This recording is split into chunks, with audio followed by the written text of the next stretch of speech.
Welcome all my dear friends. Myself, Dr. Rashmi Joshi Savalkar, Department of Zoology, Shri RLT College of Science, Akola. Dear friends, today we are here to study muscle physiology. This is the unit second. Let's see what is muscle physiology. What are muscles? The muscular system is the biological system of animals that produces movement. Muscle is contractile tissue and is derived from the mesodermal layer of embryonic germ cells. Its function is to produce force and cause motion, either locomotion or movement within internal organs. Now, there are some different types of muscles are present. Let's see. According to the histological structure, the muscles are of two types. Number one, striated muscles, which contains striations. Number two, unstriated muscles, which shows absence of striations. So those are also called as smooth muscles. Now, according to the position of muscles, they are further divided into three types. Number one, skeletal muscles present around the skeleton. Number two, cardiac muscles present in the heart.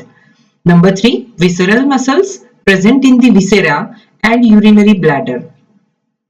Now, according to the ability of controlling the contraction, the muscles are of two types. Number one, voluntary muscles contract under our control, and involuntary muscles which contract without control of us.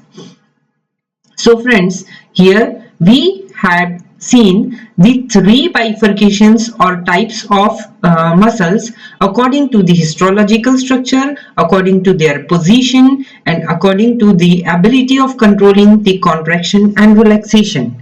So let's see. Summary of the muscular system. Skeletal or striated or voluntary muscles. So skeletal muscles are structurally supported by the skeletal system and controlled by the nervous system. See, the muscles which are supported by the skeletal system and which are voluntary, that means which are controlled by the nervous system, are called as skeletal voluntary muscles, and which always shows presence of striations, means bands are present. So these are skeletal, striated and voluntary muscles. See the diagram here. Okay, the number one is muscle fibers, number two is nuclei. Here the labeling, the short circular structures are nuclei and these green color structures are muscle fibers. Number two, cardiac or striated or involuntary muscles. So myocardium, the heart muscle.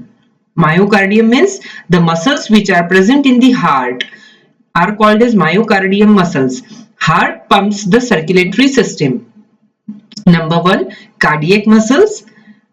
See the second diagram here, middle one. The cardiac muscles are present, which shows striations. See here, the bands are present and nuclei are also seen. And in between these bands and nuclei, intercalated discs are seen. Okay, so these are cardiac or involuntary muscles. Now, smooth or non-striated involuntary muscles. It is the third type. So, see the diagram below here. No bands are seen or no striations are seen. Hence, these muscles are called as smooth muscles, and these are also involuntary in function. Okay.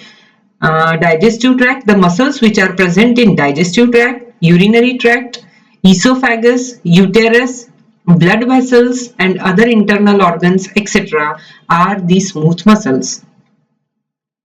Now, skeletal or voluntary and striated muscles. So friends, let's see. Attached to the skeleton. These skeletal muscles are attached to the skeleton. They functions in movement of bone. These skeletal muscles functions in movement of bones. then contract voluntarily. Central nervous system neuromuscular junction is seen. Then connect to the bone through the beginning beginning to the other end. If the origin formed in of two parts, biceps or the triceps, ends with tendons. See the diagram here. This is the structure of skeletal muscles. See, this one is the tubular structure is the bone, and to the bone these muscle fibers are attached. These are skeletal muscle fibers. So bundles of skeletal muscle fibers are attached to the bones, and which helps in the movement of bone. So see here, blood vessels are there in between the bundles of muscle fibers. Endomysium and perimysium, these are the membranes which forms the bundles of muscles, endomysium and perimysium. See here the single muscle fiber. It is the single muscle fiber. The number of muscle fibers unite to form a fascicle. Number of muscle fibers unite to form a fascicle. The number of fascicles unite to form a bunch of skeletal muscle, and these bunches are formed with the help of perimysium and endomysium and epimysium. Okay, and these bundles with the help of tendons are attached to the bones. Structure of skeletal muscle. Each muscle composed of many myofibrils, cylindrical shape, multinucleated. Each myofibril composed of many myofibrils. Each myofibril composed of many repeated sarcomeres. Myofibril appear as alternate dark and light bands. Light band is called as isotropic band or I band. Dark band is called as anisotropic band or A band. Light I, dark A. Each sarcomere composed of many myofilaments. Thin filaments are actin, troponin, tropomyosin, and thick filaments are myosin. See here the diagram.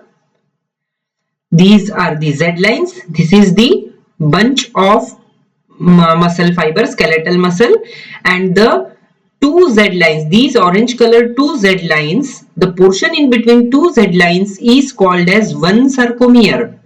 Now see here, this is the Z line, this is the Z line, and what is the structure in between the one sarcomere? So the thick filaments are myosin, which are present in between the thin filaments, which are actin filaments. Okay, some same sarcomere contracted. Here the relaxed sarcomere is here, and below the B diagram is of contraction. Now the structural hierarchy of the skeletal muscle. Muscle fibers, then myofibrils, then myofilaments. Thin filaments are actin and thick filaments are myosin. The diagram we just studied in the previous slide. Next one, cardiac muscles. They contract involuntary and rhythmatically. They obey all or now law. They are auto-stimulated, that is pacemaker, striated muscles. They pump blood, adapted for resistance to fatigue. Intercalated discs support contraction. Double membrane separating adjacent cells. Cell junctions fuse together. The plasma membranes of cardiac muscle cells allow the cells to contract as a unit. See the diagram here. These are cardiac muscles. A lot mitochondria for aerobic respiration, numerous myoglobins, that is oxygen storing pigment, then good blood supply. It is a reference from where I have taken the images here. Smooth muscle, unstriated muscles. Walls of hollow organs, gastrointestinal tube and respiratory system. Two types. The smooth muscles are of two types, multi-unit without interconnection, example iris. Then single unit, walls of viscera. Then spindle shape, single nucleus is present and these are spindle in shape. Arranged in sheets.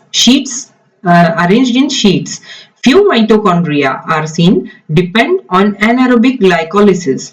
Then contain myosin and actin, not arranged into sarcomeres. Stimulated by autonomic nervous system, that is involuntary in function. Hormones, vasoconstriction and vasodilators, adrenaline. Reference given here that I have taken this image from this reference. Now here is the difference between cardiac muscles and smooth muscles. Let's see. Cardiac muscles are striated and multinucleated. Then smooth muscles are arranged parallel to each other. Cardiac muscles contraction can occur without nervous input. Contraction and relaxes without conscious thoughts. Cardiac muscles, pacemaker cells that produce stimulation for contraction, contracts as a single unit. Then intercalated discs allow for communication between cardiac cell muscles and coordinated contractions. Now, here are single innervating nerve sends message to multiple cells to move similarly. Then spindle shaped cells with single central elongated nucleus. So, this was the cardiac muscle and smooth muscle difference given. Let's see the animated video, short video clip for reference to your knowledge.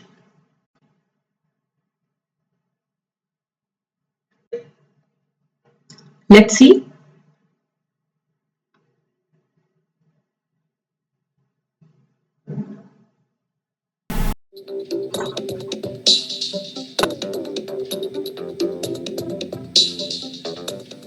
Human locomotion and movement result from the contraction and relaxation of skeletal muscles. Muscles are attached to the bones by tendons, tough bands of fibrous connective tissue. Muscles are covered with epimysium, a layer of connective tissue. Muscles are composed of fascicles, which are covered with perimysium, another layer of connective tissue. Fascicles are composed of muscle fibers. Muscle fibers are formed by the fusion of muscle cells, and they can therefore be considered single multinuclear cells. They contain actin and myosin, proteins that produce contractions in the muscle. Actin and myosin are bundled in myofibrils, which have a characteristic striated structure due to the organization of the actin and myosin filaments. This is why skeletal muscles are also called striated muscles. The band that contains myosin is called the A band. The H zone, located within the A band, only contains myosin, while the I band only contains actin.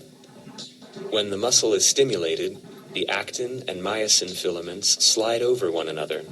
The I band and the H zone become shorter, and the muscle contracts. The molecular mechanism of muscle contraction is as follows. Stimulation of the muscle results in an increase in the calcium level of muscle fibers. Calcium ions bind to the troponin, which causes tropomyosin to move, and thus the myosin-binding parts of the actin become uncovered. Myosin binds to the actin. ADP and phosphate are released, and the myosin head bends and pushes the actin. Then ATP binds to the myosin head, which releases the actin. The ATP molecule splits into ADP and phosphate, and the myosin binds to the actin again. This process continues while the calcium level in the muscle fiber is high. When the stimulation is over, the calcium level decreases, and the tropomyosin complex returns to the default state.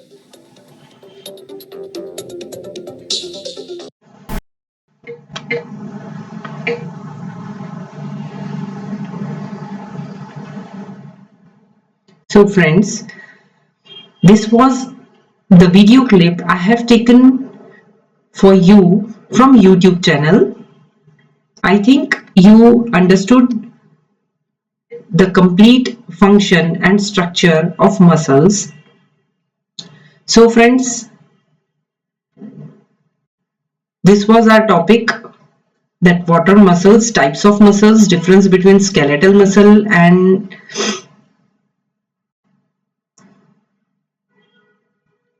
cardiac muscles. Now we will meet again in the next lecture. So till Till that time, goodbye. Goodbye, all of you.